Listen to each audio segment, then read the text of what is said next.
तेलंगाना में आज थम जाएगा इंतखाबी तशहीर का शोर। आज राहुल गांधी की कई रैलियां और रोड शो। सोमवार को पीएम मोदी ने हैदराबाद में की रैली। बोले, हमारा अहद बदउनवान बीआरएस लीडरान को जेल भेजना।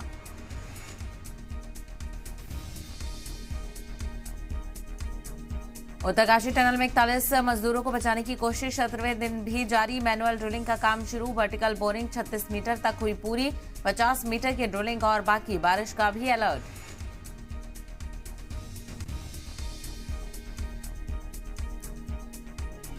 उत्तरकाशी में फंसे मजदूरों के लिए पीएम मोदी ने की अपील। हैदराबाद के कोटी दीपोत्सव के दौरान बोले, अपनी दुआओं में उन मजदूर भाइयों को भी जगह दें।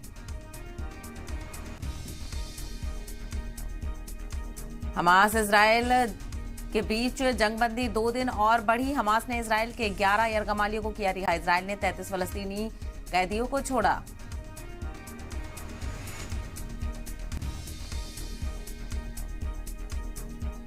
चीन में नए वायरस को लेकर हिंदुस्तान में भी अलर्ट जारी। वजारत सेहत ने रियासत को जारी की हिदायत। वायरल बुखार और सांस से जुड़ी बीमारियों पर अलर्ट रहने को कहा।